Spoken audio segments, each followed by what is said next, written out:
I'll speak to you today about corruption in three parts. First, I'll define what is corruption because there is a lot of loose talk about what is corruption. And the word is used quite loosely even to cover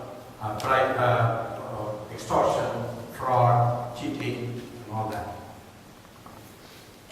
The second part I'll deal with why is corruption bad for the country. It's a multi-dimensional effect on the country. And finally, I'll briefly describe how we can cure ourselves, both in the short run and in the long run, of corruption. What is required to finish off corruption? Make it into you can always have little corruption, you can't eliminate 100%, doesn't matter. But in terms of these mega corruptions, they won't take place anymore.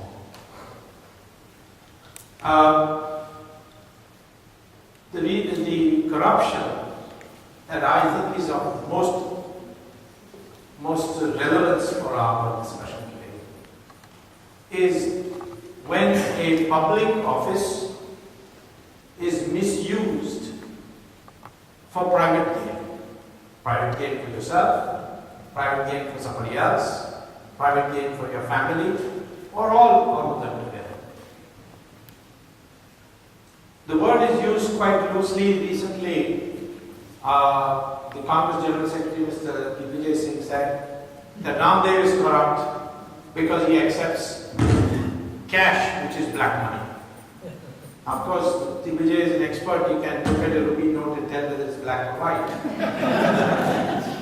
But that is not corruption. Because if Ramdev accepts money, he has not misused any public office to receive that money. Suppose I'm a corrupt person and I carry cash in my pocket and I go in a taxi and I then pay the taxi driver in cash. Now the taxi driver is not corrupt merely because he's accepted that cash. So therefore we must be very strict. Take this wire properly.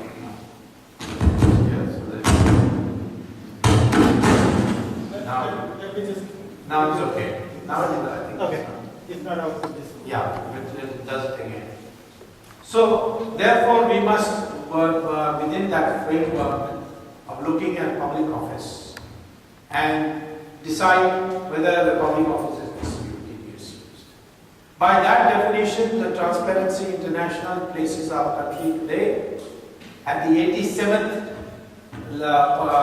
number in the list of countries in the decreasing descending order of cleanliness. The most clean nations are like New Zealand and Finland and so on. But the most corrupt nations are to the bottom. China is a little above us. It's about 74. China is also a very corrupt country. Of course, in the case of China, we don't know the extent of that corruption because it's not a free society like ours.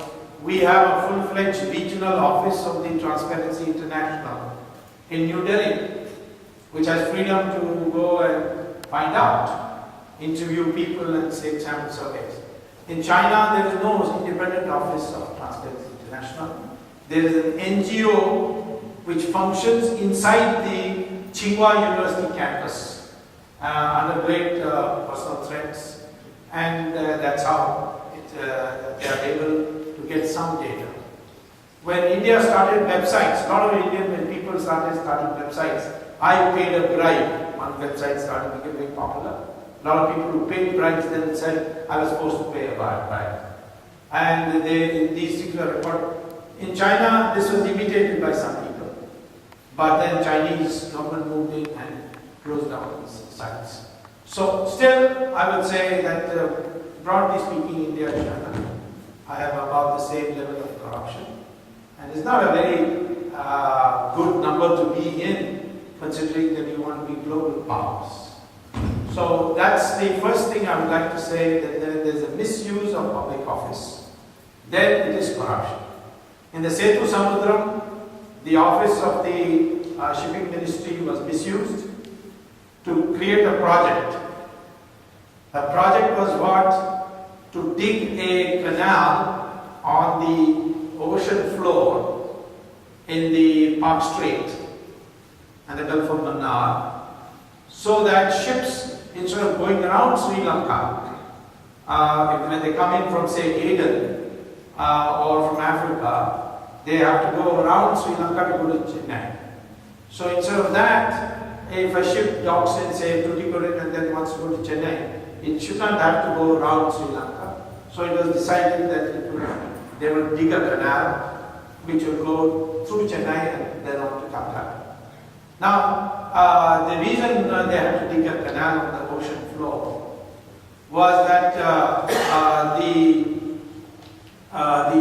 floor was too shallow. I mean, the water level was not enough. So if you bring a ship, it would sink into the ground, hit the ground, and therefore you had to build dig the canals in the ground. Now, this project, first of all, was objected to me by me in the Supreme Court on the grounds that the way this canal was drawn up was deliberately to cut through Setu. Setu is not across from the Indian coast to the Sri Lanka coast. From the Indian coast to the middle of the Park Strait is an island called Rameshwaram Island, where you get where Rameshwaram, where the temple of Rameshwaram is. It ends in Dhanushkodi, and Dhanushkodi is where Ram did his puja, asking the waves, the water waves to part. He prayed to the Samudra Raja, saying, "Please part the waves." This one. Get this. Okay. I think that's better.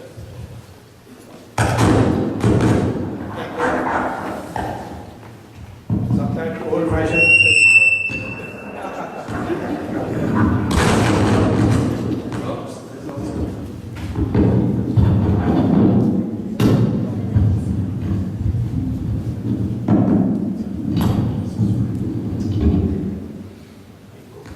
Okay, now I think you can hear hopefully without. So therefore they decided to dig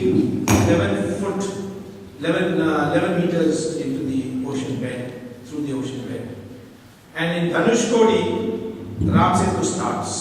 So up to Dhanushkodi from the Indian shores is about close to about 25 kilometers. And then from Dhanushkodi to the coast of Sri Lanka is Ram Setu, which is about 48 kilometers. Now, they could have constructed the canal to cut through the Rameshwaram Island instead of through Ram Setu. But they chose to cut deliberately because the DMK wanted to humiliate Ram. DMK is, being brought up and fed by British imperialist propaganda that somehow there's some race called Dravidian, and that they were there ruling the whole of India before the Aryans came from Europe and drove them to the south. All bogus theory. And now DNA theory has completely demolished it. They were also under the impression that Rama was a Brahmin and Ravana was a Dravidian god, till I put them wise to the idea that Ravan was the Brahmin. And he was a Brahmin, he was a great Pandit of Samaveda. He went all the way to Kailash and did tapasya. And there he got a boon from Lord Shiva that Lord Shiva can be summoned any time by him. But then he went, he lost his, he became arrogant. He stole the wife of Rama, and therefore he had to be killed for all the excesses he did, not only to Sita but all the other women. So for a long time, DMK used to celebrate Ravan Leela, and till they found out that Ravan was actually a Brahmin.